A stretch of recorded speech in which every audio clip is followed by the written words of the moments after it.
Conseguindo. Tá, já está gravando, mas você me avisa aí, né? Não sei se você vai fazer alguma introdução inicial.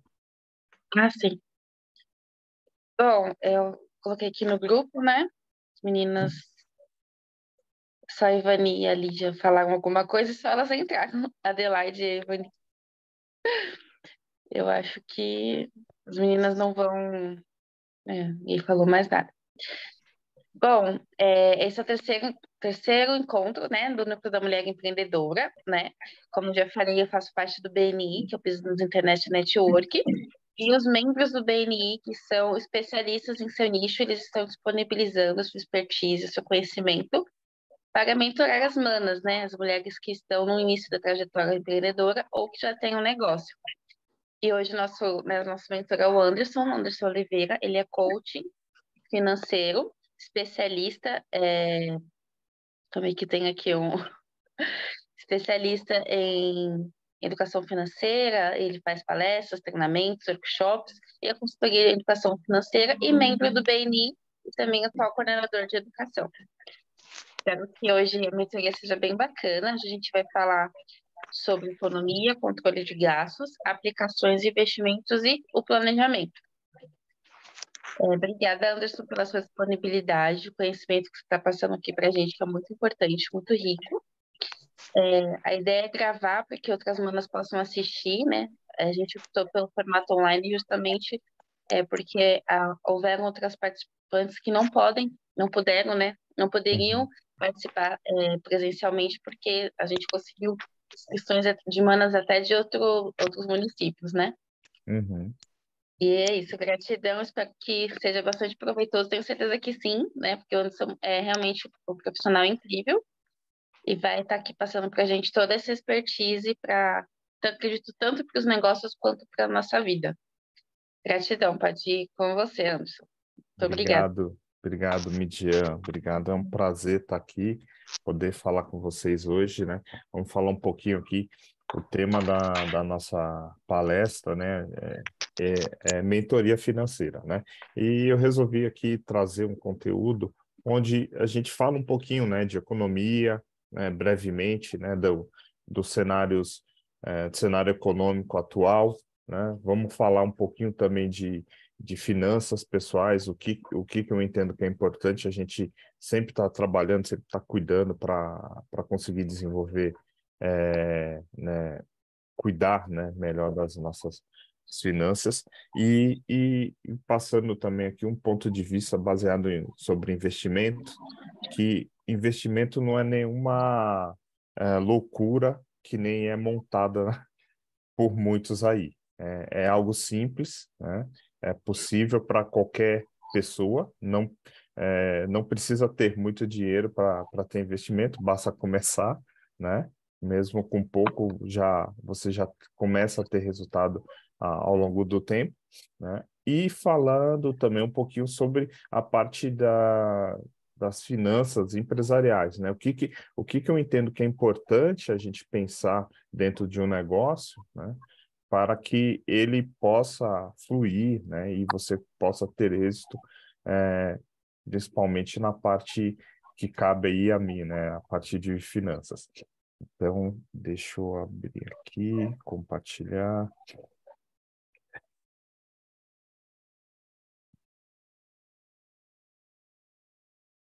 Espera aí, se ele está no início aqui. Pessoal. Abriu aí uma tela para vocês? Sim, Tá, legal. Então, vamos começar. Vamos falando aqui, um pouquinho. Aqui uma breve, peraí, uma breve trajetória minha profissional, né? Eu sou formado em administração de empresas, né? Fiz MBA em finanças e controladoria. Trabalhei na área de logística aí durante 8 anos e aí migrei depois para a área financeira. Inicialmente numa empresa familiar, que ela foi comprada por uma multinacional, a FedEx, desculpa, a TNT na época e depois pela FedEx.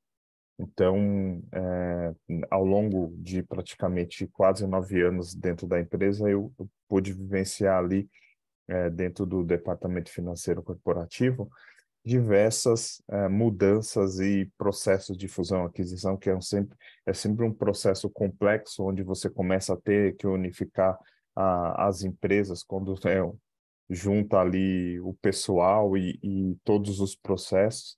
Então, isso me trouxe uma bagagem que eu entendo que é importante e relevante para falar um pouco sobre finanças corporativas também. E aí, com meados lá de 2016, né, eu comecei, né, profissionalmente com a minha empresa de consultoria voltada a pessoas e empresas, né, com o objetivo de ajudá-los a terem melhores resultados financeiros, né, seja na vida profissional ou pessoal. Eu gosto muito dessa frase aqui do William Edward, que fala, né, o que você não mede, você não consegue gerenciar, né? E dentro de finanças faz muito sentido, porque é uma realidade na qual quem trabalha com finanças, quem vai mexer quem, independente do segmento, na verdade, onde você atue, você, quando começa a tratar de finanças dentro da empresa, você precisa ter esse cuidado de gerenciar, né, esse cuidado de controlar os números, de ter as devidas informações, porque isso vai permitir que você consiga dar os próximos passos. Apesar de muitas vezes as pessoas acharem que finanças é muito chato, é muito cansativo, né? É comum da gente ouvir essa reclamação, só doido que gosta de finanças, tá doido, não dá, é complicado. Mas faz parte do jogo. É preciso a gente estar atento a esses detalhes, né? A esses controles, porque é o que vai nos ajudar o quê? A tomar boas decisões sobre o negócio, tá? Dentro desse cenário inicial, né, falando um pouco sobre. Deixa eu só fechar aqui o meu WhatsApp, para não ficar pipocando mensagem enquanto a gente está falando aqui. Deixa eu fechar tudo aqui. Desculpa, vamos lá. Dentro do cenário econômico, né, hoje a gente está vendo aí uma discussão bem grande, né? A questão teve a pandemia, que teve um impacto pesado, né, vamos dizer assim, para toda a sociedade no planeta, né, impactou, né, as cadeias produtivas, onde fez com que haja falta de produtos em determinados segmentos, e assim o preço começou a subir de forma desenfreada, vamos dizer assim, e isso acaba impactando diretamente, né, no dia a dia das pessoas, né, e na forma de como cada uma vive, né, por conta dessas mudanças. Aí a gente ainda teve guerra, né, teve a guerra, começou a guerra da Ucrânia aí que mexeu também. A Ucrânia é um país importante, a Rússia também é importante na produção de fertilizantes que acabam diretamente impactando o preço dos alimentos, né, que a gente vê, a gente acaba sofrendo de forma muito direta, né, com o aumento dos preços dos produtos, né, dos alimentos de modo geral, e isso, né, fez com que a gente tivesse um aumento de inflação, né, e um aumento de taxa de juros. Dentro do contexto de juros, né, a gente está falando hoje aqui de um juros aí na faixa de 13,75, né? Existe toda essa polêmica aqui dentro do Brasil, né? Mas no mundo, todos os países tiveram recentemente aumentos de taxa de juros, só que nós, no Brasil, nós temos o juro, vamos dizer assim, hoje é o juro mais alto do mundo. Por que ele é o juro mais alto do mundo? Porque se a gente for comparar com a inflação, a última inflação de 2022, né, nós tivemos uma inflação aí de 5,79, né? Então, quando a gente diminui aí, faz a conta, né, de 5,79 menos os 13,75, o juro real efetivo é de 8%.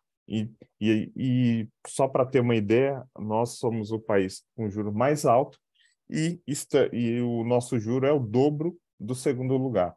Então, isso tem um impacto direto também no quê? No crescimento, no desenvolvimento da sociedade como um todo. Juro alto nunca é bom, vamos dizer assim. É um remédio, vamos dizer assim, amargo, que muitas vezes a gente precisa ter um juro alto para poder controlar a inflação, mas no momento atual, a nossa inflação não é uma inflação de consumo, muita gente consumindo e os preços estão se elevando, não. É uma inflação ligada à demanda, porque a gente não tem ainda toda a cadeia produtiva funcionando de uma forma adequada que possa impactar num juro menor. E isso leva a todas as questões que, com juro mais alto, você financia menos, logo, é, o empresário ele pensa duas vezes antes de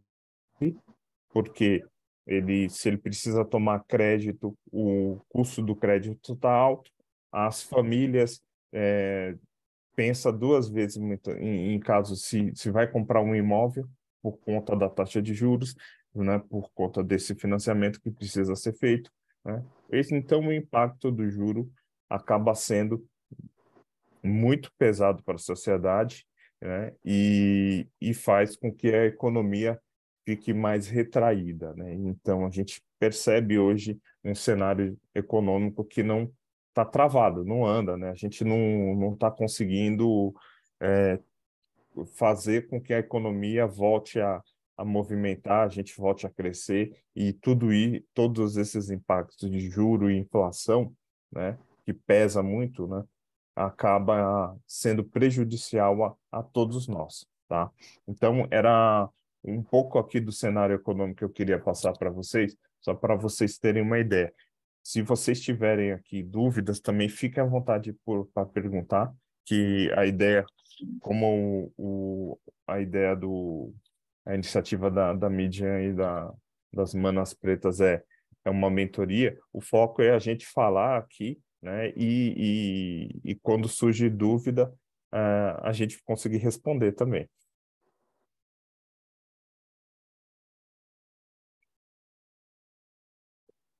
Se alguém quiser fazer uma pergunta, fica à vontade. Eu tenho dúvidas.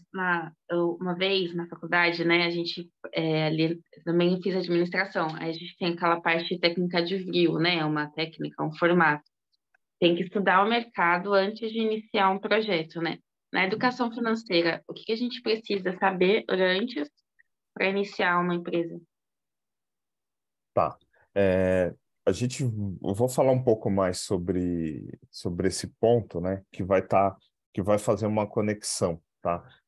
Porque a gente vai falar um pouco sobre finanças pessoais, e aí quando a gente entra na parte do negócio em si, a gente vai ficar muito claro, né, o que que a gente precisa fazer. Então, se puder, segura essa pergunta para mais adiante, que aí eu consigo responder já com um pouco do conteúdo que eu estou passando. Pode ser? Tá bom, pode sim. Tranquilo. Então, podemos seguir aqui, né? Falando um pouco sobre finanças pessoais, né? E quando entra no aspecto de finanças pessoais, a gente está falando do dia a dia, né, nosso, né? De como que a gente consegue lidar com nossas finanças, com o dinheiro, né? E aqui entra muito um aspecto que não é só matemático, né? Entra aqui um aspecto comportamental, emocional. Por quê? Na educação financeira, né, a gente trabalha muito o comportamento e as emoções das pessoas, porque isso impacta diretamente nas nossas finanças pessoais. E como isso impacta? Na forma como a gente consome, muitas vezes, né? para ter uma ideia aí, né, de como isso acontece, vamos pegar aqui e fazer uma simulaçãozinha rápida, onde a gente está falando aqui do impacto do dinheiro ao longo do tempo, né? Gastos, por exemplo, com guloseimas, com bobagens aqui. Eu coloquei aqui esse exemplo aqui de R$ 1, né? Se esse R$ 1 gasto aqui todos os dias e a gente pudesse investir esse R$ 1 ao longo do tempo, com uma taxa aí de 0,8 ao mês, né? Em 20 anos, a gente acumularia R$ 14.422. Em 30 anos, 41.528. E isso está diretamente ligado ao quê? A um gasto simples, inofensivo, que a gente não percebe, que a gente faz no dia a dia e que a gente acha que não tem um impacto, né? Se a gente for pensar aqui, um lanche na rua, às vezes, né?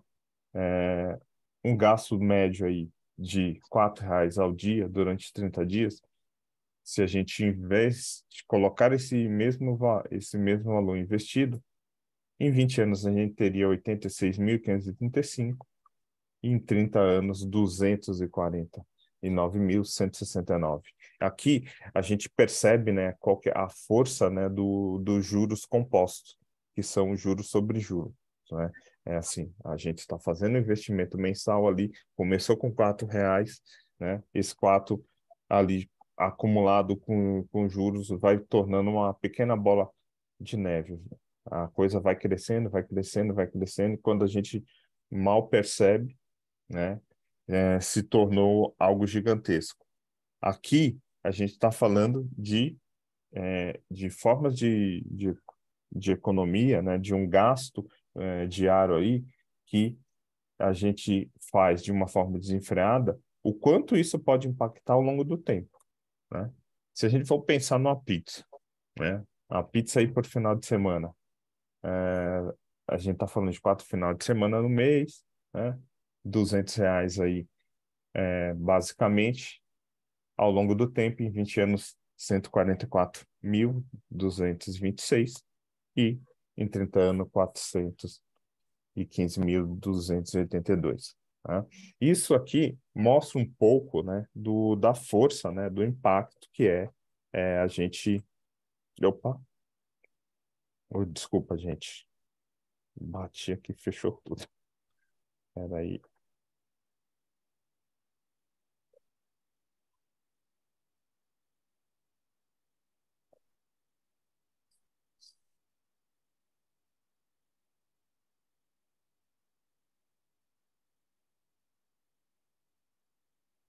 Só mais um instante, peraí, que eu tô voltando. Vamos compartilhar novamente, né? Mostra um pouco, né, o impacto, né, para onde vai o nosso dinheiro, né, quando a gente faz um gasto desenfreado sem muito controle. Então, o primeiro passo, né, quando a gente pensa em educação financeira, em finanças pessoais, é assim, a gente ter consciência dos nossos gastos. É claro que em algum outro momento a gente pode passar por tá ali com uma vontade de consumir, de comprar algo, e isso vai acontecer, é normal, né? Mas é importante a gente estar presente, estar atento ao nosso comportamento, à forma com que a gente lida com o dinheiro e ter atenção ao longo do tempo dos pequenos gastos, porque é os pequenos gastos, muitas vezes, que a gente faz de uma forma desenfreada, sem controle, acha que não tem nenhum impacto, e ao longo do tempo, isso poderia ser direcionado para algo mais é, vantajoso ou importante. E aí passa a importância da gente pensar em construir metas e objetivos claros para que a gente possa, assim, ter um melhor controle do nosso dinheiro, né? Esse controle passa a ser favorável a você, por quê? Uma vez que você definiu metas e objetivos, você não se perde, né? Você tem um caminho por onde seguir, então as suas ações vão ser muito mais assertivas ao longo do tempo, né?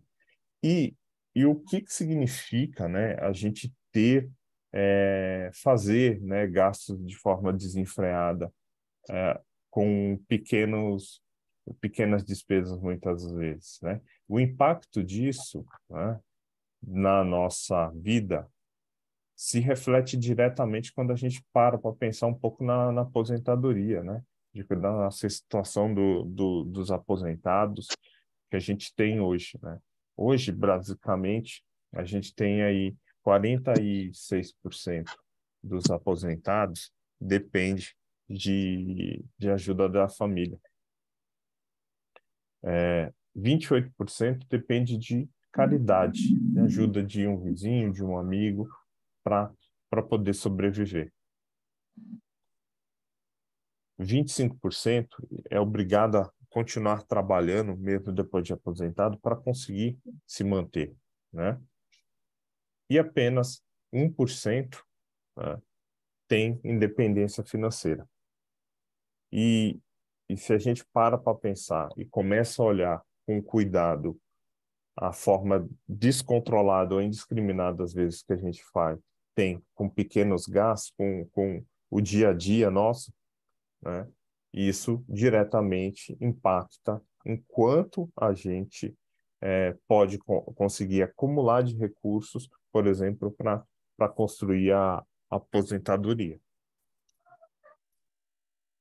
Aqui é uma fonte do IBGE, né, que pesquisou aí mais de 30 milhões de brasileiros, né, aposentados.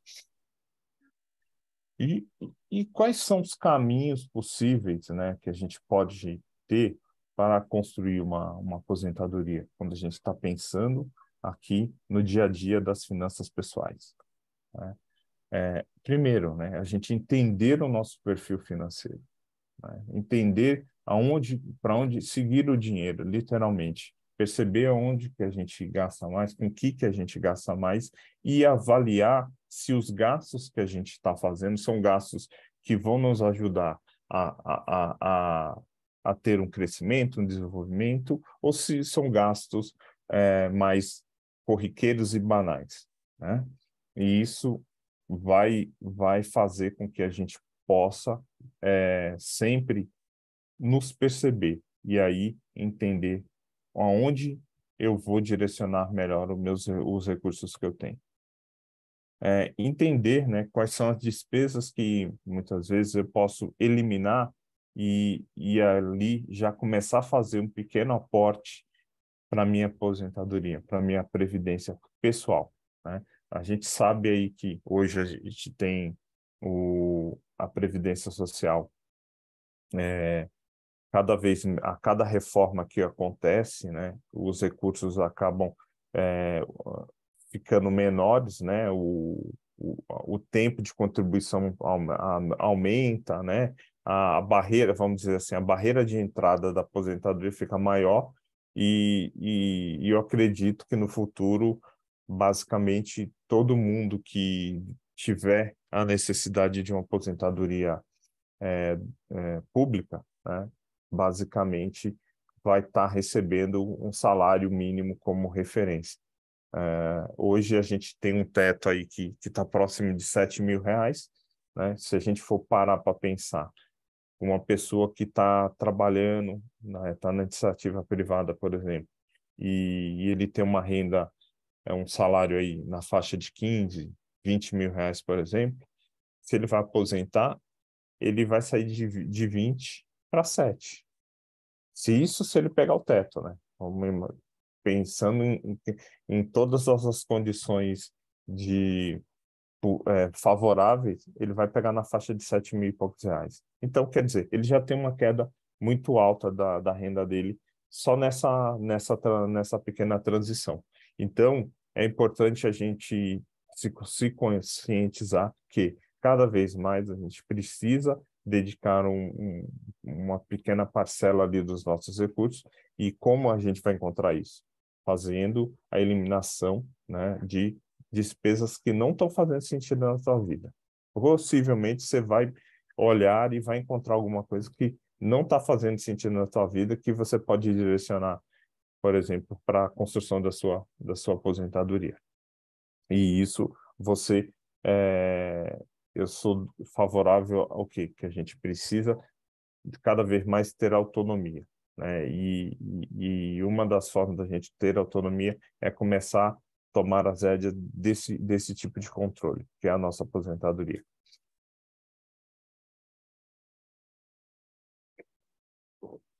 E um outro ponto, né? É importante o quê? Uma vez, como eu falei lá atrás, se a gente tem um sonho, tem uma meta estabelecida, né? E coloca esse tema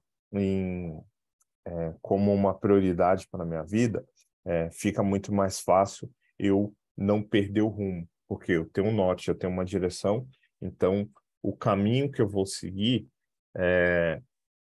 fica muito mais fácil, porque na hora que eu percebo que eu vou ser atropelado por algum consumo desnecessário, eu sempre vou lembrar que o meu foco, meu objetivo está ali, então eu não vou abrir mão do meu objetivo principal para para um consumo imediato que talvez eu possa até me arrepender num segundo momento, né? Se a gente for para pensar, né, quando a gente tem um impulso muitas vezes do consumo, muitas vezes a gente compra algo que a gente nem queria efetivamente, você arrepende, né? Então, é uma forma da gente conseguir ter esse controle, definindo bem esse horizonte, esse objetivo, porque é certo que você pode ter certeza que em qualquer momento da vida de vocês, se vocês forem fazer uma pesquisa, aquele momento onde vocês tinham foco, um objetivo de comprar algo, de conquistar alguma coisa,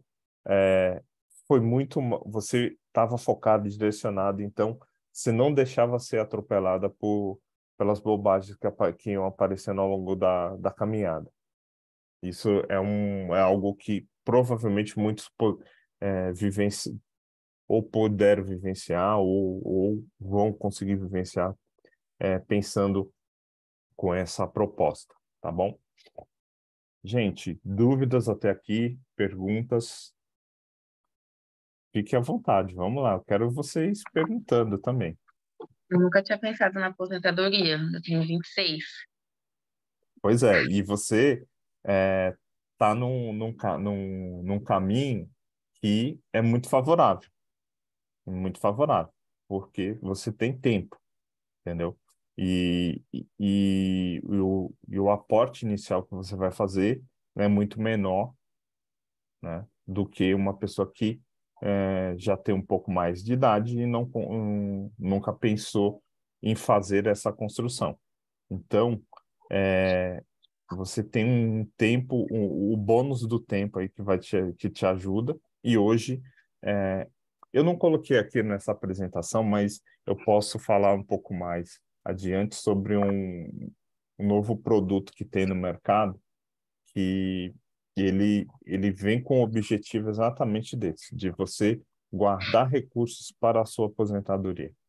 Mas eu falo um pouco mais adiante sobre isso antes da gente finalizar hoje. E você vai passar também quais são as ferramentas de aposentadoria hoje? Basicamente, né? Uhum. Basicamente, o que a gente tem hoje, né? Obrigatoriamente, se você se você está um trabalhador assalariado, você já contribui compulsoriamente à sua aposentadoria pagando o INSS. Se você é um MEI, né, tem um CNPJ, você recolhe ali um valor no MEI que vai para a aposentadoria, para o INSS, né? E você pode complementar emitindo lá aquele carnezinho lá, o GPS, por exemplo, né? Só que qual que é o lance de você usar o INSS, ele ele é obrigatório, vamos dizer assim, você contribuir, né? Tá na lei, você é obrigado a contribuir. Então, um dos caminhos é a aposentadoria via INSS, que é o mais comum, né? Quais são as outras alternativas que você tem para aposentadoria?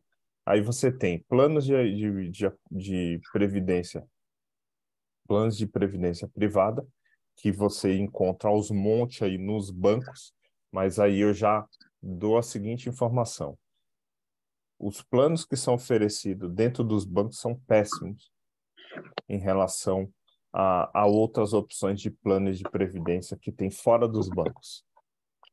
Por quê? Em geral, o plano de previdência do banco tem um custo muito alto. A taxa de administração desse plano é muito alta.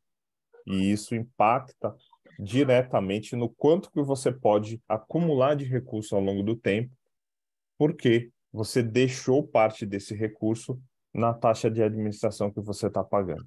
Antigamente, você Hum, abria um plano de previdência, você tinha taxa de carregamento, do valor que você depositava, né?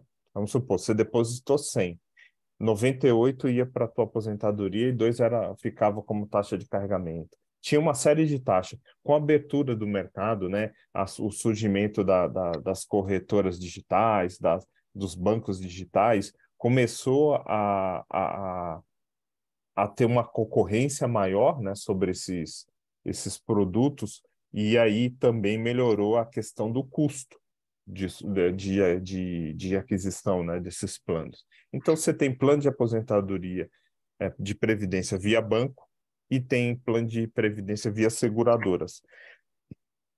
Em geral, os planos de previdência de seguradoras ou dentro das corretoras, ele tem custos melhores do que o dos bancos para quem quer começar a aplicar.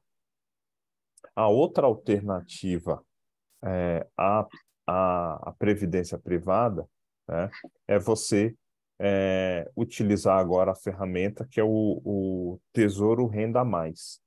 Dentro da plataforma do Tesouro Direto, né, tem um programa novo lá, tem um investimento novo que chama Tesouro Rende Mais. Ele foi criado recentemente, agora no início desse ano, que tem um objetivo, né, para pequenos, médios, para quem quer construir a sua própria aposentadoria, sem depender da, do INSS, né, fazer aportes ali a partir de R$ 30 mensais. Então, é muito acessível para qualquer pessoa, né? A partir de R$ 30 você consegue aportar para a sua aposentadoria. E como ele funciona? Você vai fazendo aportes mensais até um determinado período. Tem um período, o primeiro período chama o período de acumulação, onde você vai guardar recursos mês a mês. Na segunda etapa, né, nesse segundo período, começa o quê? Termina-se os aportes que você fez e começa os resgates. Aí vem mês a mês, você começa a resgatar um valor que foi acumulado ao longo do tempo ali com os seus devidos juros. E isso serve para você compor ali a sua aposentadoria, né? Porque todo mês você está retirando um valor e quando você faz um investimento, ele te dá ali, no simulador, ele pergunta a sua idade, quando que você quer se aposentar, quanto tempo você vai investir, quanto que você vai investir mensalmente, e ele faz uma simulação e te mostra ali quanto que você precisa comprar de título mensalmente para ir acumulando, né? E aí a força do tempo faz toda a diferença. Por quê? Vai acumular muito, você vai depositar, depositar, depositar, e esse dinheiro vai acumular, vai render juros, e a força dos juros vai ser direcionada via o recebimento mensal que você vai poder tirar na segunda etapa desse investimento que você fez, né? E aí, quando eu falo que a idade acaba sendo um fator relevante, quanto mais cedo você começa, menos você coloca mês a mês e e lá na frente, na hora de você fazer as retiradas mensais, se torna muito mais tranquilo, porque ao longo do tempo você foi aportando pouco recurso e acumulando bastante com o tempo, porque a força do tempo vai te ajudar nisso. Boa. Anderson, Sim, bom dia, bom dia. Manas. Bom dia. Assim, você falou esses três, né? Via banco, via seguradora, esse aporte dos R$ 30, que é Tesouro Renda Mais. Qual Isso. deles é mais seguro? Vamos supor, sem riscos. Se é que posso dizer que não tem riscos. Tá, vamos lá. Eu vou falar um pouquinho de investimentos mais para frente, você vai entender a dinâmica do investimento. Mas de cara eu já te falo que o mais seguro é o Tesouro Renda Mais. Por quê? Quem garante é o Tesouro Nacional. Quando eu estiver falando de investimento, você vai conseguir entender o conceito da coisa, tá? Porque tem uma diferença aí entre risco e retorno, tem uma diferença aí de como funciona a dinâmica dos investimentos, tá? Ok. Vamos seguindo aqui. E a gente chegou aqui na parte de investimento, que vamos falar um pouquinho sobre o conceito sobre investimentos, né? Que eu acho que é o fundamental.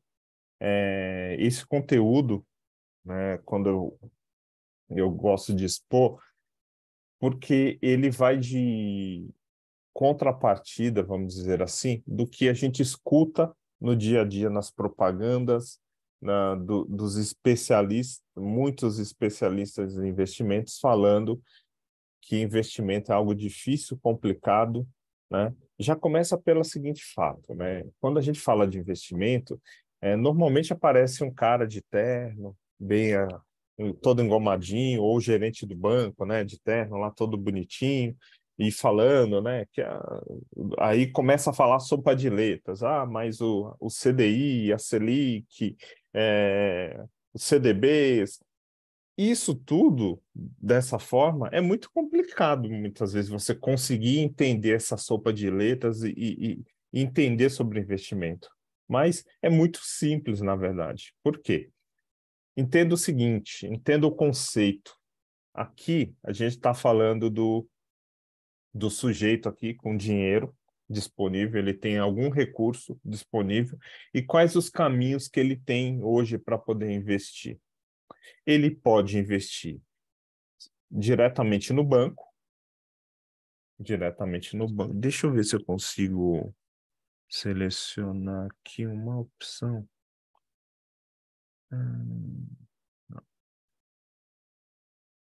Eu queria tentar pegar aqui um marcador de... não, não é esse. Não está aparecendo aqui a opção da sete. Ah, tá. Vocês estão vendo aí a bolinha vermelha? Tá. Sim. Sim. Então, o sujeito aqui, com dinheiro disponível, ele vai investir, ele quer investir. Ele não sabe aonde ele vai investir. Então, quais são os caminhos que ele tem disponível? Ele tem o caminho disponível de ir lá no banco, que é o mais comum. Praticamente quase 92% da população que guarda algum recurso guarda no banco, tá? Então, o banco é como se fosse um cofre, onde você tem lá a conta corrente, né? Você tem a poupança, né? A conta corrente, a poupança, e, e aí tem alguns outros produtos um pouco mais sofisticados que o banco vai te ofertar um fundo de investimento, tá? Nesse caminho aqui, o banco tem a conta corrente, a poupança, fundo de investimentos e os aqui CDBs e as LCIs e as LCAs, que são a sopa de letra aqui, que confunde todo mundo. O importante aqui é a gente entender o conceito. Só existe dois tipos de investimento no mundo, basicamente. Um desses investimentos é título de dívida, também conhecido como renda fixa, tá? Aqui, título de dívida, renda fixa, a gente está falando dessa lista aqui, essa sopa de letras, dos CDBs, as LCIs, as LCAs, debêntures, entre outros títulos. Os títulos públicos, está tudo aqui dentro, tá? Tudo dentro desse conjunto de coisas. São títulos de dívidas. Você está emprestando, o sujeito pega o dinheiro dele e empresta para uma instituição, que pode ser o banco, que pode ser o governo, que pode ser as empresas. Por isso se chama título de dívida. Título de dívida, no caso, eu estou emprestando meu dinheiro. Isso é renda fixa, tá? E aí, o outro investimento que existe é a renda variável. E a renda variável são as ações. É quando eu me torno sócio do negócio. Quer dizer, eu não estou emprestando dinheiro, eu estou me tornando sócio. E aí, se a empresa vai bem, tem um resultado positivo, ela me paga dividendos, que são parte do lucro do negócio que eu recebo na minha conta, dentro da corretora. Aqui eu posso investir via uma corretora ou até mesmo no banco, né? Mas os dois caminhos possíveis de investimento ou você vai investir em banco ou você vai investir em corretora. De bancos e corretoras, você vai ter títulos de dívida, que é a renda fixa, e renda variável, que são as ações, tá? Para vocês, ficou claro o conceito do que é renda fixa e renda variável? Porque só existem esses dois investimentos. Eu não entendi. Deixa eu ver se eu entendi. Renda fixa ou também título de dívida, né? Que são os valores, através dessa sopa de letras aí, que são o nome dos títulos, que são investimentos feitos por pessoas para bancos. Então, ela empresta esses valores aos bancos e elas recebem de volta O valor que ela investiu mais uns juros, mais os juros, tá? tá? Beleza, isso eu entendi. Agora, Tá. renda variável, não. Eu acho que Re- Renda variável é quando você se torna sócio. Ah, tá. Vamos supor que a Mana é uma empresa com fins lucrativos, né? E aí você, a Adelaide e a Ivane resolve investir dinheiro no negócio, porque elas acreditam que o negócio vai crescer, e aí você precisa de dinheiro para fazer o negócio crescer, resolve aceitá-las como sócias do negócio. Então, elas vão dar recursos para você, Uhum. onde você vai poder fazer expandir o negócio, né? Mas ela se torna sócia. Quer dizer, anteriormente, antes da entrada dela, você tinha 100% das ações. Uma vez que cada uma entrou, vamos supor que cada uma entrou lá com R$ 100.000, né? E foi o investimento que você fez para abrir o negócio, né? Com 100, se no total o capital social do negócio é R$ 300.000, né?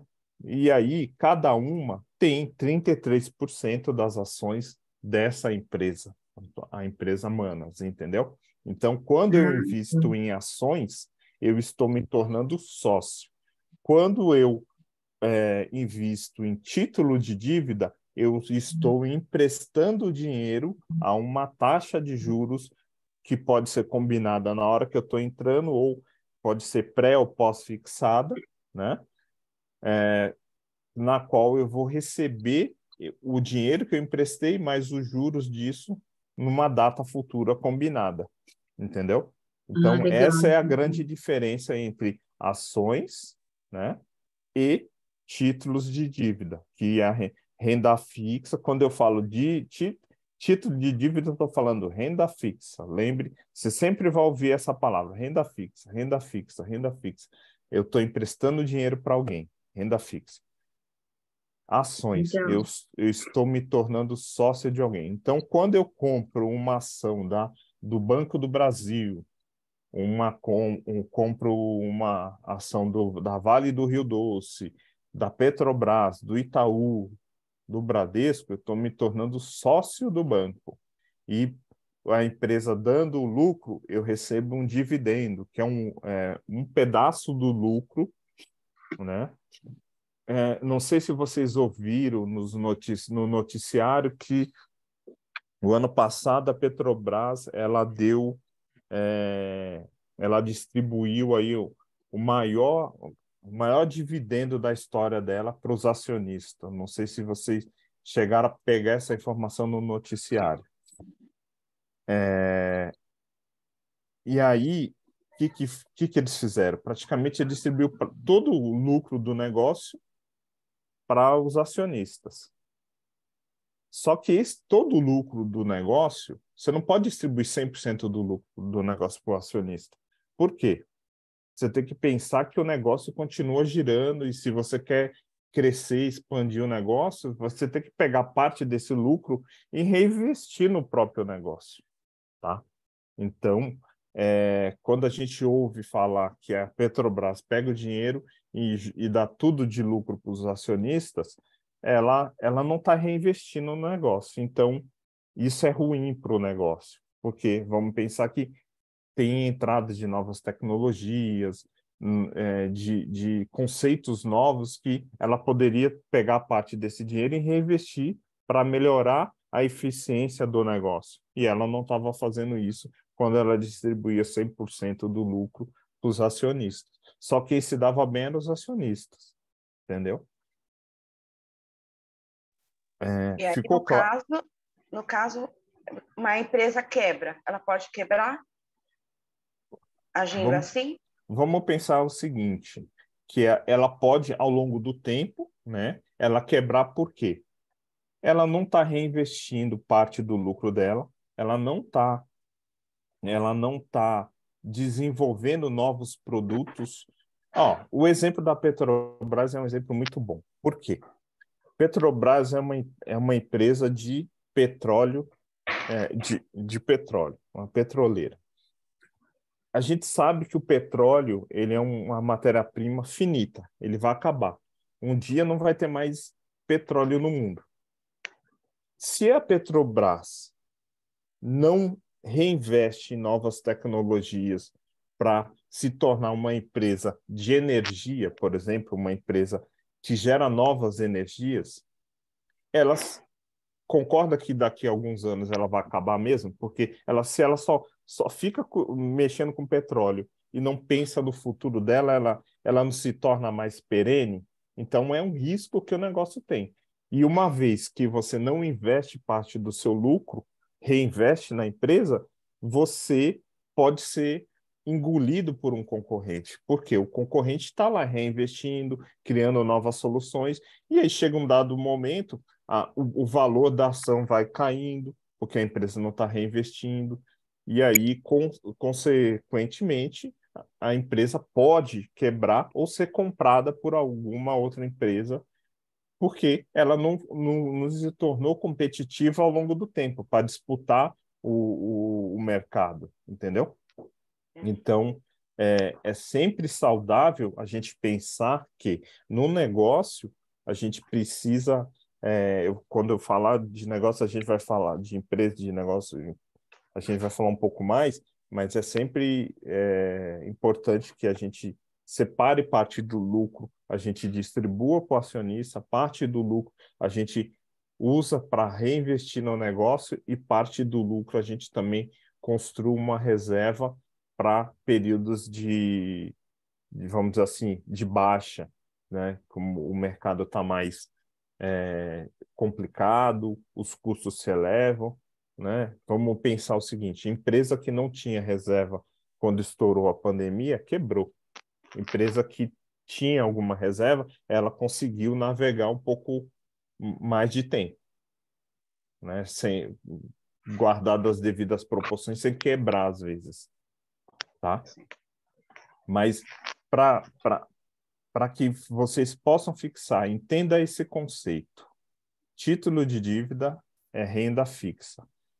Ações é renda variável. Ações eu estou me tornando sócio, título de dívida eu estou emprestando dinheiro. Para quem eu estou emprestando esse dinheiro? Eu vou explicar agora. Ó, renda fixa, basicamente, como eu disse, né, a gente está emprestando dinheiro para algum agente por meio da compra desse título de dívida. E quem são esses agentes? Vamos lá, aos 3 agentes aqui. O governo, os bancos e as empresas. São os 3 agentes na qual, quando eu compro um título de renda fixa, um título de dívida, eu estou emprestando dinheiro para um desses 3 caras aí. Aí, você me perguntou, e qual que é o mais seguro, qual que é o mais arriscado? Vamos lá. Ó, entenda, título de dívida, quando eu estou falando do governo, eu estou falando dos títulos públicos, Tesouro Direto. Já ouviram falar do Tesouro Direto, certo? Hoje ele é mais comum do que antigamente. Você diz, Tesouro Direto é título público. Quando a gente escuta para falar que o Brasil tem uma dívida pública alta, que a dívida que o Brasil tem é com as pessoas que compraram os títulos públicos. Nós não temos dívida externa. Lembra que no passado, para quem tem um pouco mais de 30 anos aqui, vai lembrar que lembra quando falava da dívida externa? Ah, o Brasil, a dívida externa do Brasil, a dívida externa do Brasil é impagável, tal. Hoje a gente não tem, assim, não que a gente não tenha, a gente tem dívida externa, mas nós temos 300 bilhões de reais em caixa, em dólar, em moeda estrangeira, que esse recurso que a gente tem disponível é maior do que a dívida que a gente tem lá fora, o país Brasil. Então, hoje o Brasil não tem dívida, vamos considerar assim, dívida externa, porque ele tem recursos para poder pagar essa dívida, tá? E o título público é a dívida interna, basicamente, do Brasil. As pessoas que compram os títulos com objetivo de investimento. E por que o governo emite título público? Porque o governo não consegue pagar 100% das contas dele. Então, ele precisa de mais dinheiro para fechar a conta. E aí ele emite título de dívida, que é o conhecido Tesouro Direto. Tá? Esse é um título de dívida dentro da renda fixa que é emitido pelo governo. Aí a gente tem nos bancos, a gente tem os CDBs, as RDBs, as LCIs e as LCA. Olha a sopinha de letra aqui. Não importa, assim, o entendimento sobre o CDB e a LCI fica para depois vocês até pesquisarem, caso vocês queiram aprofundar o conhecimento. Mas entendendo o conceito é o que vai fazer a diferença. Quem emite esses produtos aqui? São os bancos. Então, quando você compra um CDB, você está comprando um título de dívida do banco, tá? E alguns desses 2 aqui têm isenção de imposto de renda, né? Que é a LCI e a LCA, ele é isento de imposto de renda. Aqui o banco também tem a poupança, que não é um título de dívida, tá? É um investimento, que remunera, mas ele não é um título de dívida.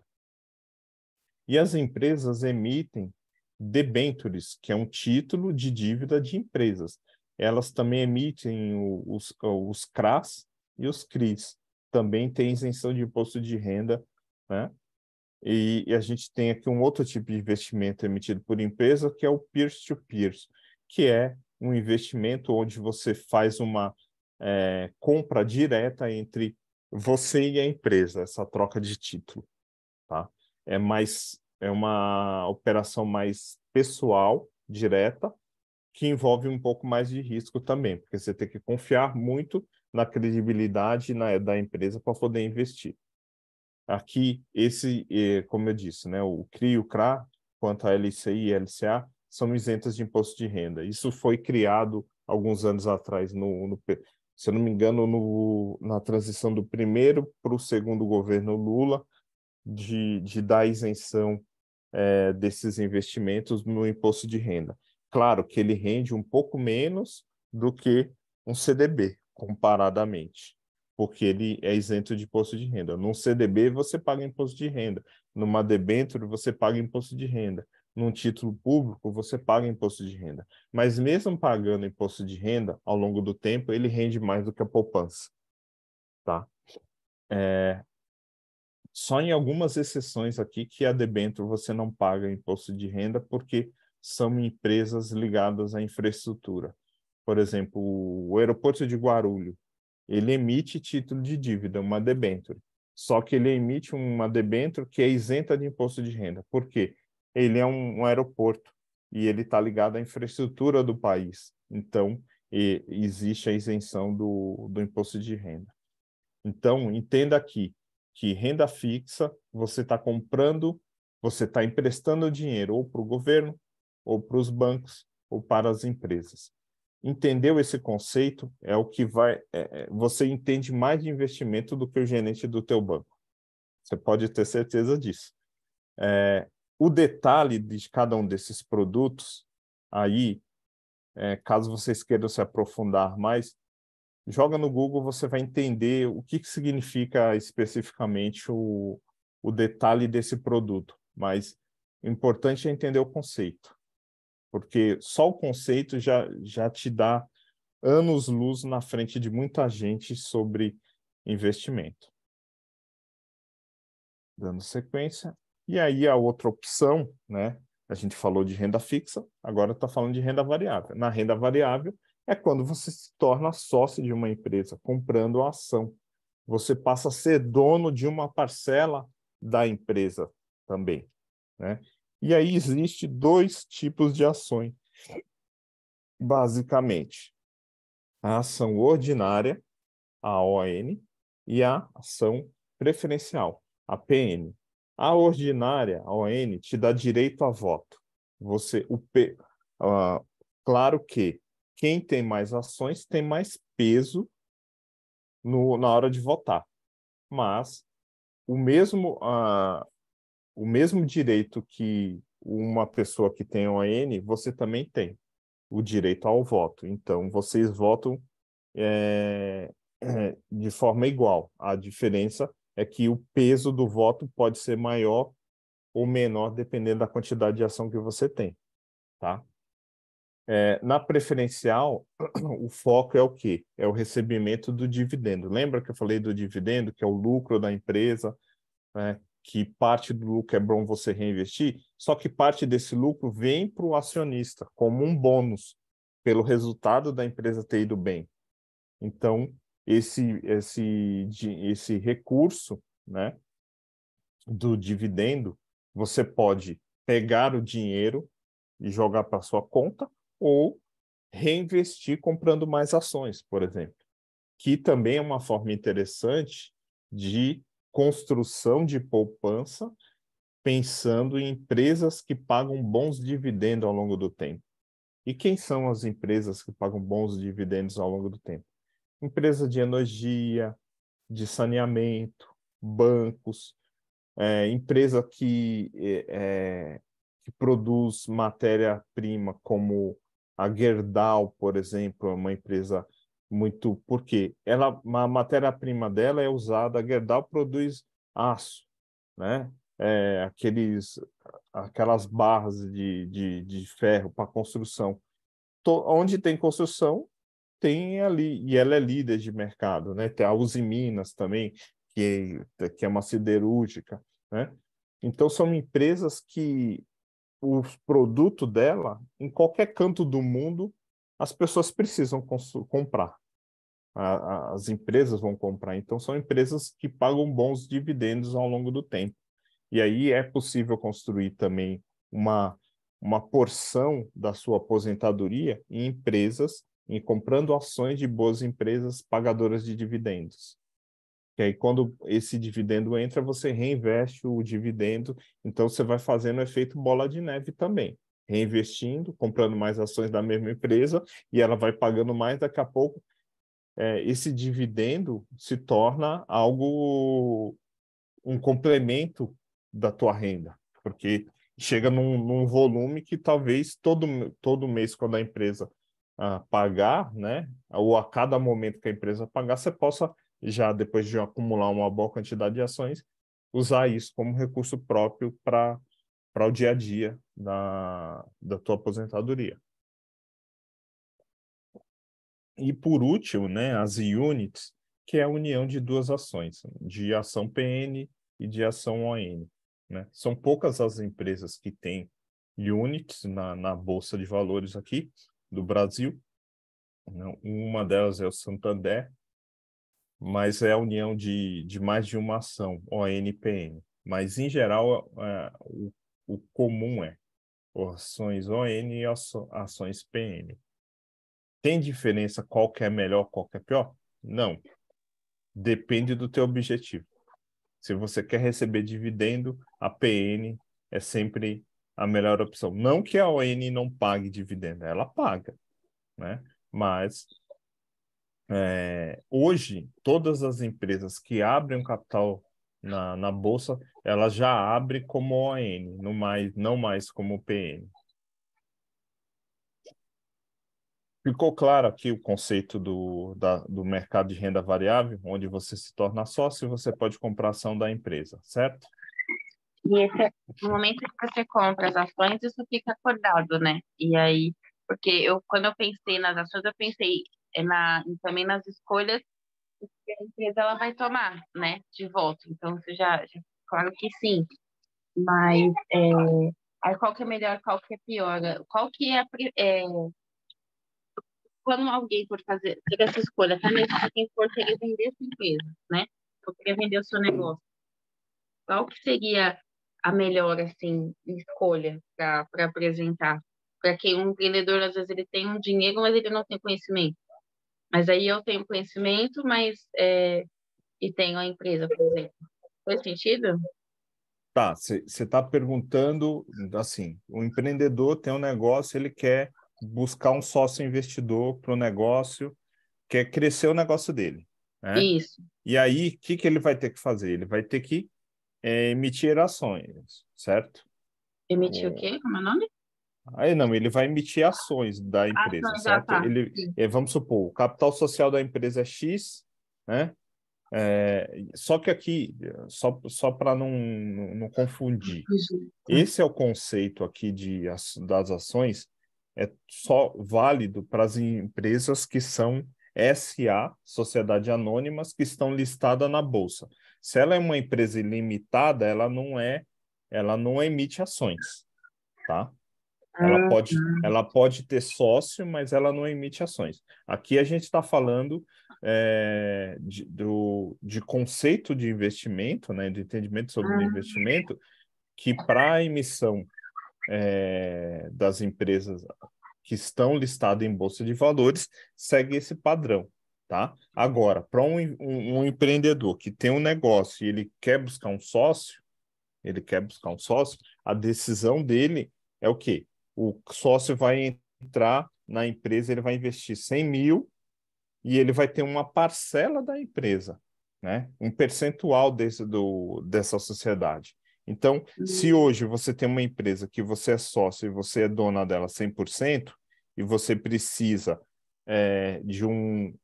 tá buscando alguém que vai investir no teu negócio, você tem que avaliar o seguinte: esse cara só vai pôr o dinheiro e esperar ter uma rentabilidade, esse cara vai entrar no negócio e ele vai trazer um conhecimento que vai agregar ao negócio também, então ele vai trazer uma inteligência que vai ser importante para o crescimento do negócio, né? E aí você vai definir, dependendo às vezes, não só do dinheiro, porque às vezes o sócio vai entrar, mas ele não vai pôr dinheiro, mas ele vai pôr um know-how, um conhecimento ali dentro que vai fazer a empresa impulsionar. Então, você precisa, é, definir, entender o que de fato você precisa para o momento da tua empresa. É recurso financeiro ou é know-how? Entendeu? Porque aí você vai definir também o quanto que você vai precificar isso. Se for dinheiro para você precificar, aí é uma conta que a gente tem que ser feita de entender qual que é a possibilidade de ganho futuro dessa empresa, que é o que a gente chama de valuation, né? Que é calcular o quanto essa empresa pode render de resultado ao longo do tempo, né?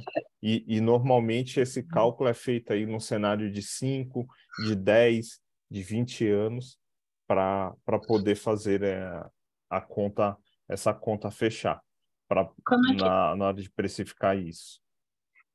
como é que é o nome que a gente dá para as classificações da empresa? LTDA, jogo, sei lá, como é que é o nome que você dá para isso, para as empresas? Lucro real, como é o Ah, nome? tá. Não, é que você tem várias, aí é classificação tributária, né, das Ah, empresas. tá. A classificação tributária das empresas, você tem, o parte do MEI, que é o empreendedor, o microempreendedor individual.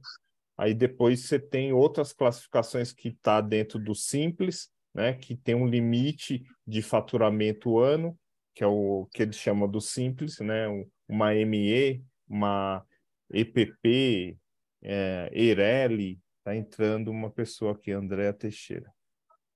Show, pode liberar. E aí tem, dentro dessas classificações, dentro da classificação tributária, entender se a empresa é uma EPP, se é ou se ela é tributada no lucro presumido, no lucro real. Isso daí entra no aspecto tributário da empresa, tá? Legal. Eu, E eu pode tinha mais uma. falar. Esse valuation, como ele é feito? O empreendedor pode fazer ou ele precisa de um contador ou de um coach financeiro? É assim, é uma conta complexa, porque são vários aspectos que entra na conta, entendeu? Vai entrar na conta se você tem, por exemplo, se é uma empresa que tem um imóvel, aí o valor do imóvel na conta, tem todo o mobiliário da empresa que está lá dentro, tem todo o conhecimento técnico do pessoal que está lá dentro da empresa, que é difícil mensurar, a marca, porque, por exemplo, você consegue mensurar o valor da marca Coca-Cola? Assim, a gente consegue porque ela está na bolsa, então, só que tem a oscilação do preço, mas hoje a maioria das empresas mais valiosas do mundo, elas são as empresas mais valiosas do mundo não pela estrutura física dela, e sim pela marca, Uma né? marca. Marca é tudo que é interno, né?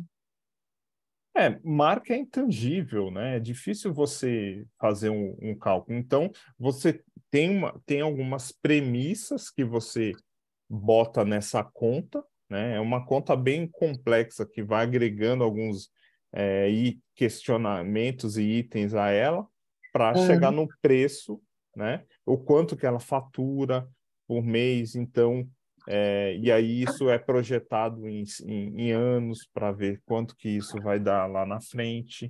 Então, tudo isso é bem complexo de se montar. Em geral, né, especialistas em finanças e contabilidade e economia são as pessoas que conseguem desenhar, né, esse fluxo para saber o valuation da empresa. tá bom, obrigada. Nada. Vamos seguir aqui. Agora a gente entrou na etapa aqui das finanças empresariais, onde aí você, lá atrás, você me fez a pergunta sobre essa questão, né? A gente vai falar um pouco aqui agora sobre alguns aspectos importantes de um negócio. Primeiro, né, a gente tem que pensar o quê? No planejamento estratégico do negócio. O que eu quero para o meu negócio? Para onde que o meu negócio vai? Tá? Então, eu preciso estudar para onde que eu quero direcionar o meu negócio, qual que é o objetivo do meu negócio. Meu negócio tem fins lucrativos, tem um fim social, eu preciso definir isso, ter isso muito claro. Então, o planejamento estratégico vai te ajudar nisso, de você desenvolver ali o caminho, né? os objetivos que você deseja para o seu negócio. Seja um negócio onde você está começando ou um negócio que você já começou. Porque mesmo um negócio que já está rodando, você pode mudar o planejamento estratégico.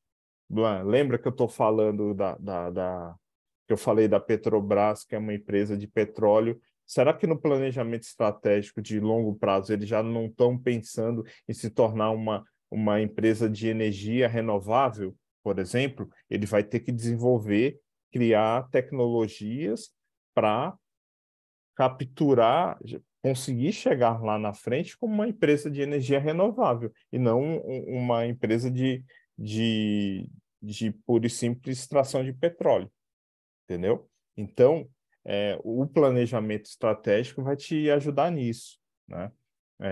Porque você vai definir o caminho, quem é o público que você quer atender, quais são várias premissas aqui que você precisa responder. Lembra que lá atrás, quando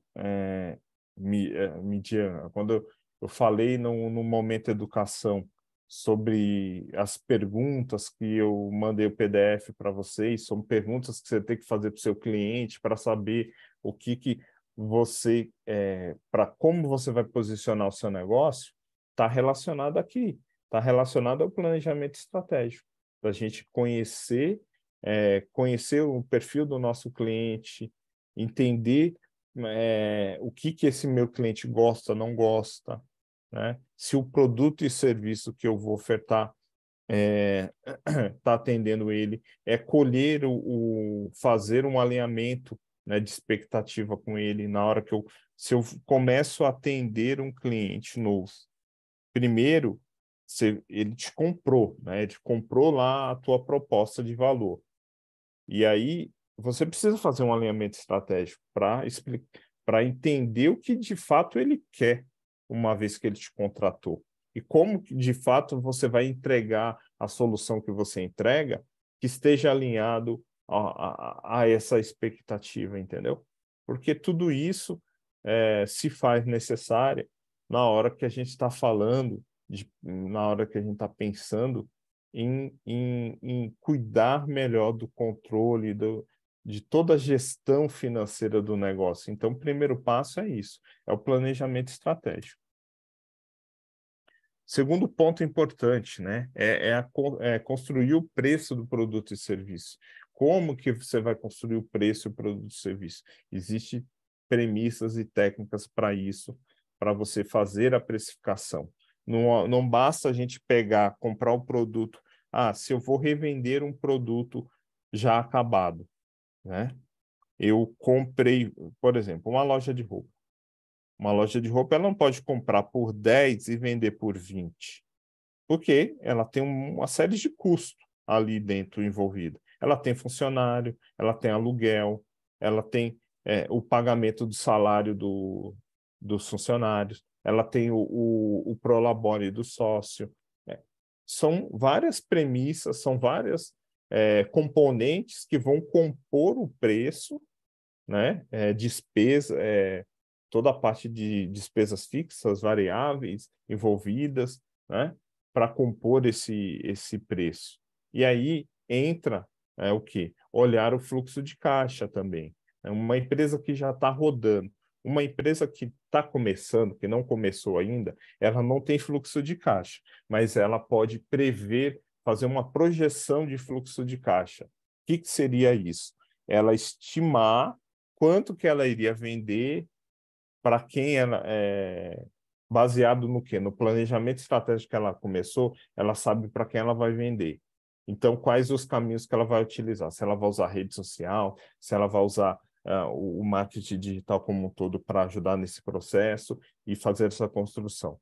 Você vai fazer uma projeção de caixa baseado num fluxo que ainda não existe. Então, é uma projeção. Se é uma empresa que já está rodando, né, existe uma projeção de caixa baseado no histórico que vem ocorrendo ao longo do tempo, né? Então, é mais, vamos dizer assim, é mais tranquilo porque a coisa já está acontecendo. E aí olhar onde é que pode melhorar. onde que pode cortar gasto, onde que pode melhorar a eficiência da empresa, né? Então, olhar o planejamento estratégico é o ponto inicial, a construção do preço é o segundo ponto fundamental, né? Terceiro ponto, o fluxo de caixa, que aí entra na etapa de já olhar o número em si e saber se está indo pelo caminho certo. E as métricas relacionadas às métricas financeiras, que são sempre a margem de lucro, né, ponto de equilíbrio, despesas fixas, despesas variáveis. Então, no negócio, são várias premissas que a gente precisa olhar, tá? E aí, dentro do que tange a parte financeira, é importante a gente sempre olhar com cuidado as despesas fixas, né? O que é de tudo que está relacionado a despesa? É aluguel, é água, é luz, é internet, funcionário, é prolabore do salário do sócio, do dono do negócio, né? Que mais? Veículos, se o negócio tiver. Aí vem as despesas variáveis, é frete, é imposto, a matéria-prima envolvida, a matéria-prima envolvida para poder vender o produto. São itens fundamentais que precisa estar bem mensurados, né, bem detalhados, para que você possa, né, assim caminhar com o negócio, tá? Porque sem isso, sem olhar esses pontos principais aqui, relacionado à métrica financeira, como eu estou dando enfoque, né, fica muito complicado você conseguir fazer o seu negócio fluir e rodar de uma forma consistente, tá? Ao longo do tempo. Então, são métricas fundamentais e hoje você tem assim uma série de conteúdos gratuitos, online, disponível. Você tem o Sebrae, que é uma instituição que fomenta muito ajuda, né, para quem está começando, né, na gestão. E você tem também os profissionais aí, os consultores, né, que são pessoas, assessores, que são pessoas que estão aí no mercado podendo dar aconselhamento, dar direcionamento, orientando, trazendo, provocando perguntas para que você consiga pensar de forma mais profunda sobre o seu negócio e como ele vai caminhar ao longo do tempo. Dúvidas, perguntas, por favor, fique à vontade. A gente já está aqui quase finalizando o nosso bate-papo de hoje. Tá tranquilo, Anderson. Para mim, e vocês, meninas? Para mim também, tá tranquilo. Alguma dúvida específica sobre essa a parte financeira de um negócio? Que eu acho que agora é o momento mais preciso, assim, no dia a dia de vocês, assim, eu não sei todo o histórico aí de vocês com o negócio, né, o que fazem efetivamente, né, mas fique à vontade para perguntar, gente. Eu tenho. A maioria daqui das manas, ou elas estão no começo do seu negócio, ou elas não têm nenhum negócio ainda e elas estão buscando conhecimento para conseguir ter, né, os insumos ali, para Uhum, o know-how para conseguir. sim. Uma mana que está no começo do seu negócio, que tipo de ferramenta para métrica ela pode iniciar, uma vez que ela não tem esse conhecimento ainda, ela vai ter que exercer essa parte, né? Ela vai estar responsável pela produção, pela venda, pelo pós-venda, pelo atendimento, pelo estoque e pelo financeiro. Como é que essa mana ela pode se organizar? Assim, ela tem modelos mais fáceis, além do Sebrae, tem algo que a gente consiga, que elas consigam ter de fácil acesso para conseguir se organizar financeiramente? Tá. Você tem aí conteúdos gratuitos na internet, seja no YouTube, né, às vezes no Instagram. Às vezes não, tem bastante coisa no Instagram também, e-books, né, livros gratuitos aí que você pode baixar Hum. sobre esses conhecimentos, né? O YouTube, como Indica eu alguns, disse. Anderson. Oi. Indica alguns Você quer indicação de, de por alguns exemplo, livros, né? sim, eu posso listar aqui e mandar para a mídia alguns livros para vocês. Um livro que eu gosto relacionado ao tema, né, de finanças, que faz muito sentido para começar, é a gente dominar, por exemplo, é um conceito básico. Não sei se já leram Pai Rico, Pai Pobre. É um livro do Roberto Kiyosaki. Esse livro é um livro que conta uma história, né, de um garoto que tinha lá um pai rico e um pai pobre. O pai rico era o pai do amigo dele e o pai pobre era o pai dele. O pai dele era um cara era um professor, era um cara que tinha um conhecimento técnico muito grande, mas não tinha uma visão de negócio. E o o pai rico tinha visão de negócio, mas nem formado era, na verdade, e era um cara que conseguiu crescer. E aí ele dá algumas métricas importantes sobre o conceito principalmente quem está querendo empreender ou quem está empreendendo, são conceitos importantes de entender, né? De você construir, né, pilares importantes para um negócio, né? Para renda extra, né? Como você faz isso.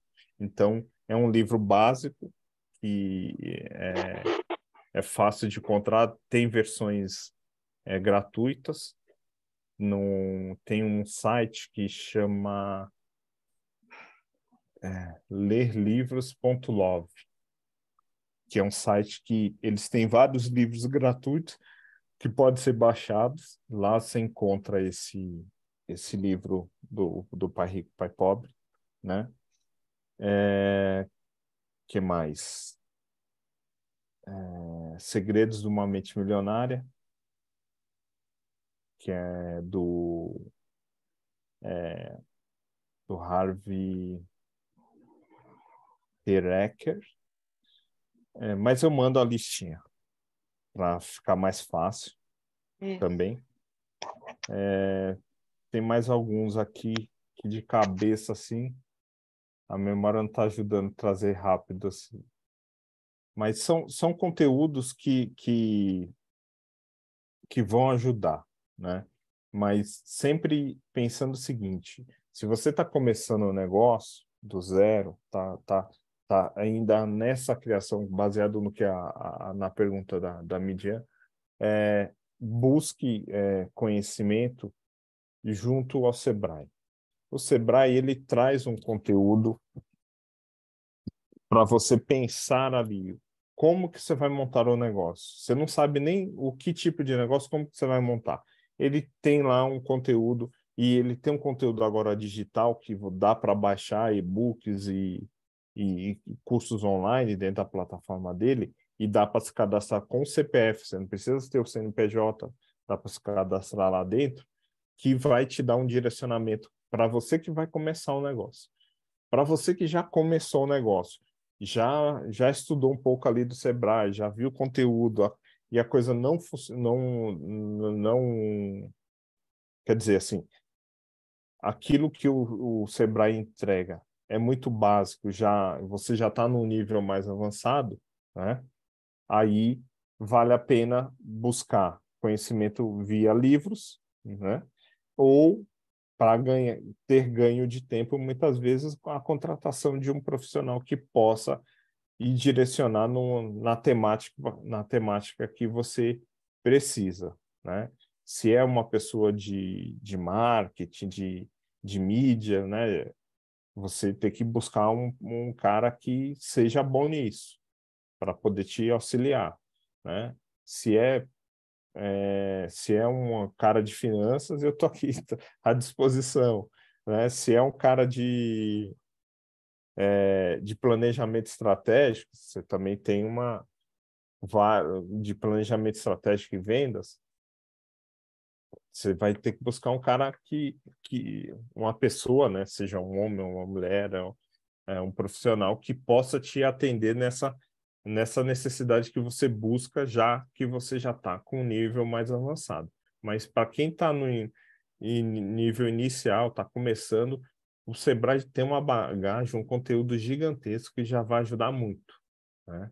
E aí, é claro que o Sebrae, ele não está no dia a dia te acompanhando muitas vezes, né? Porque ele tem os conteúdos, tem lá as planilhas, tem lá os controles, que você aprende num curso, seja no curso online, seja no curso presencial, mas no dia a dia, às vezes, falta um auxílio. E outro ponto fundamental também, que a gente nunca pode deixar de levar em consideração, é o quê? É o network, né? As conexões com as pessoas, porque muitas vezes você vai encontrar ali uma pessoa, né, fazendo network que já vivenciou tudo aquilo que você está passando agora e ele pode te dar algumas informações que vão fazer você cortar um pedaço do caminho aí, dessa jornada, entendeu? Porque faz muita diferença a vivência, a experiência das pessoas ao longo do tempo também. E aqui, né, eu finalizo, né, a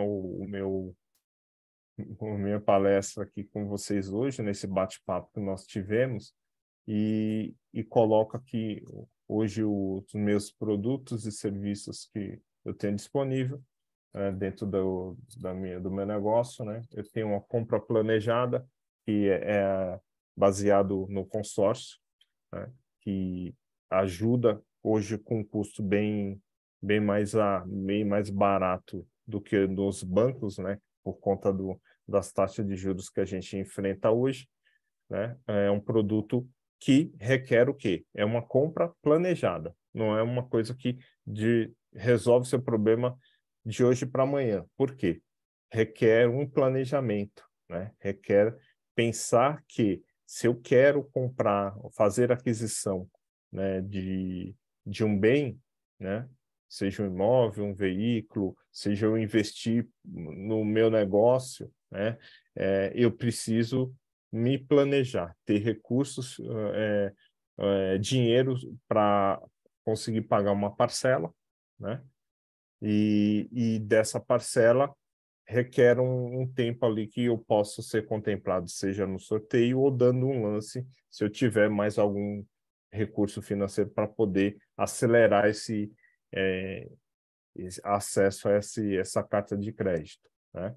A consultoria financeira empresarial, que o foco é a gente, para um negócio já estabelecido, né, que já começou, a gente trabalha com toda a análise de fluxo de caixa, com a DRE, que é o demonstrativo de resultado do exercício, precificação, onde a gente olha a fundo ali como que está desenhado o teu preço do seu produto, do seu serviço, o fluxo de caixa, né, que é o dia a dia, o contas a pagar, contas a receber ali, o planejamento financeiro pessoal, que tem um foco em ajudar a pessoa a planejar o futuro, seja com aposentadoria, seja um planejamento voltado para a aquisição de um bem, né? Seja no controle, né, das finanças pessoais, né, do dia a dia, endividamento. Então, são alguns dos produtos disponíveis que eu tenho aqui na minha esteira de serviços, que eu posso ajudar o empreendedor, né? E também os cursos, né, palestras e workshops, onde a gente trata aí de temas específicos voltados à educação financeira, seja com foco nas finanças pessoais, seja com foco falando mais de negócio, de business, né? De finanças de business, onde eu consigo ajudar, né? Quero agradecer aqui a Midian pelo convite, as Manas por dispor, né, de tempo, de estar aqui para poder ouvir um pouco do que eu falei. Espero que eu tenha atendido aí as expectativas, o conteúdo que eu passei hoje. Eu quis trazer um pouco, né, do universo de finanças, falando um pouco de cenário, falando um pouco sobre finanças pessoais, dos cuidados que precisa ter, dos investimentos, né, do que é investimento, para que vocês não sintam que investimento é um bicho de sete cabeças, que não é, né? Existe muita falácia para falar que você não entende do assunto e você precisa de um especialista, né? E o meu foco aqui foi trazer um conteúdo que agregasse para vocês e que possa ser usado no dia a dia de vocês, tá? É Show. isso. Obrigado pela atenção. Aqui tá os meus contatos, meu WhatsApp, aqui o meu site. No meu site tem muito conteúdo lá que vocês podem pegar também. Tem um blog, tem artigos falando de diversos temas, né? Tem o meu Instagram. Se quiser, pluga aí o celular aí no QR Code, você já conecta no meu Instagram. Eu já te E, sigo lá. que legal. Vou Muito bom. compartilhar aqui também. Né? Muito bom, obrigado. E é isso. Obrigado pela disponibilidade e atenção de todos. Foi um prazer, foi muito bom.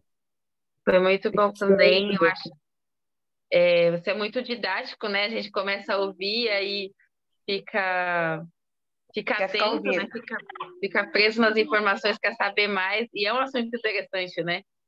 É um assunto que a gente busca muito, né? E é uma dificuldade, né?